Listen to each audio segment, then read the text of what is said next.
Hey, what is up guys? Adam here and welcome back to my channel. Today I wanted to do something a little bit different. Are you a new PC builder that's looking to build your first PC?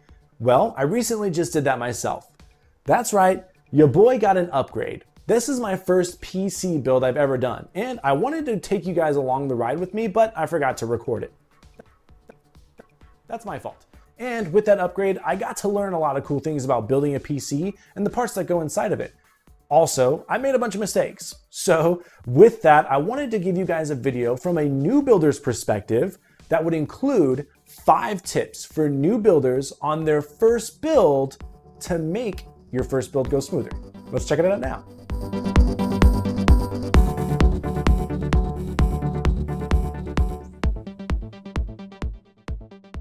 Okay, so for tip number 1, it's pretty simple, but it's the most important tip, so I highly recommend you pay close attention to this one. Do your research. I cannot state this enough. Do your research. And when I say do your research, I mean from the processor to the RAM, you need to know if A, it is compatible with the system that you're gonna build, B, if it's gonna fit with the other components that you're gonna purchase, and C, you need to understand what you are buying and why you are buying that for your particular build. Okay, so what do I mean by that? Well, if I'm gonna be building a PC for gaming purposes, I'm gonna be looking at different components than building a PC for a workstation or for video editing purposes like I did. A really good example of me messing this part up would be when I bought the M.2 drive, the Western Digital M.2 drive.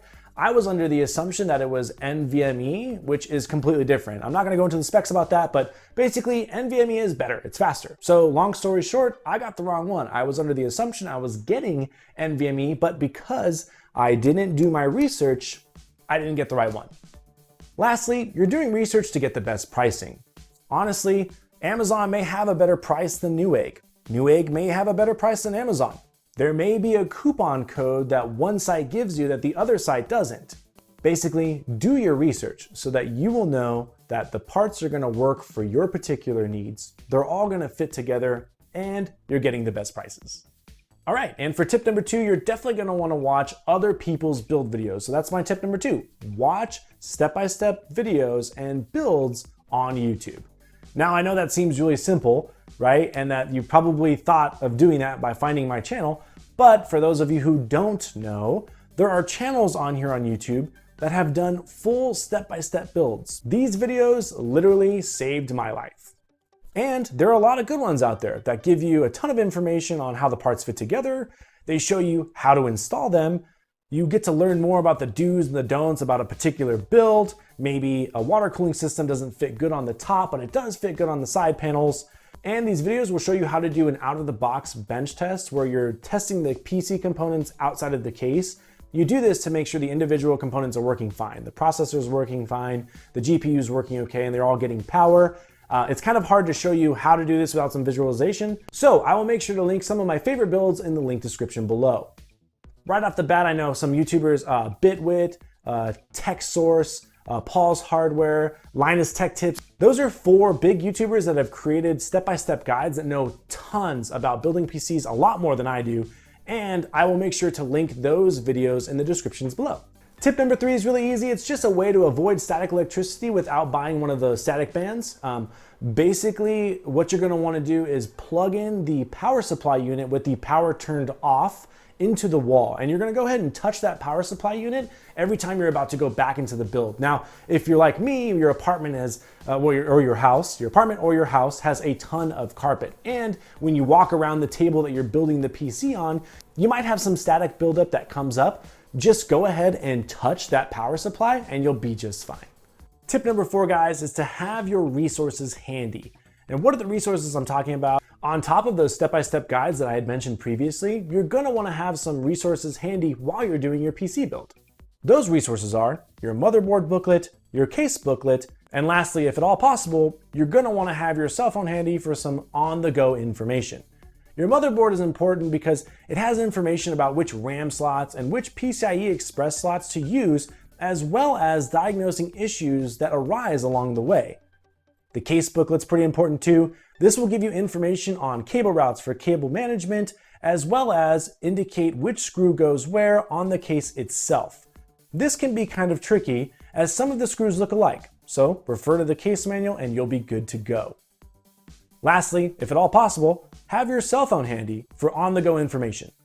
I would even go as far as saying, again, if possible, have a build video, an entire step-by-step guide up and running while you're doing your build. The reason why I say to do that is because during the build, you can refer back to that guide and see how it looks, how it's supposed to be installed, and how it works, The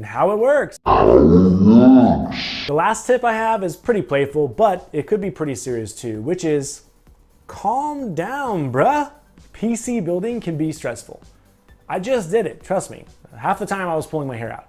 But remember, it's supposed to be fun. There's a lot to learn in this game, so don't beat yourself up if you don't understand something or you don't get something right away. Also, and you might not like this very much, but I gotta tell you, you are probably gonna run into some type of issue. That's right, it's probably not gonna work out perfect the first time, and that's okay.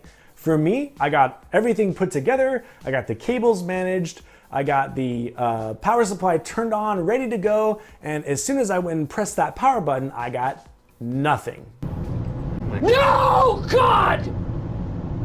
No, God, please, no! And to that, I would say, calm down, bruh. You are not alone. There is someone out there that has either gone through or is going through the same exact issue you are going through right now with your PC build. Go back to number 4 and use those resources.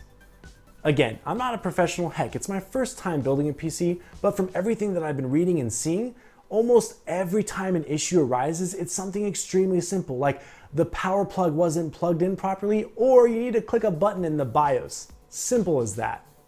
Okay guys, so to make your first PC build go smoother, you're gonna wanna do your research to make sure that the parts are compatible with each other, they will fit with the case that you're gonna buy and the other components that you choose, you understand why you are buying them, if it's going to work for your needs, and to get the best pricing. You're gonna wanna watch other YouTubers' step-by-step build guides. This is so that you can see how the parts fit together, how they are installed, and usually how not to do it. Destaticking is really easy, don't stress too much about it. If you plug in and touch your power supply every now and then, you will be just fine. Have your resources available. Keep the case book, motherboard book, and if you can, a phone playing a build guide to refer back if you need help along the way. Lastly, if something goes wrong, and it probably will, don't freak out. You are not alone. There is someone else who is going through this issue or has already gone through this issue before you. Refer back to number 4. Use those resources and I'm sure you will find an answer to your problem. All right guys, that's it for today's video and thank you so much for watching. I really hope I was able to inspire some new builders out there to go ahead and just take the leap and jump into it. It's really not that difficult and like I said, you will run into some issues, but it's all worth it in the end. Again, if you liked what you saw today, please consider subscribing and giving me a thumbs up. And I will see you guys in the next one.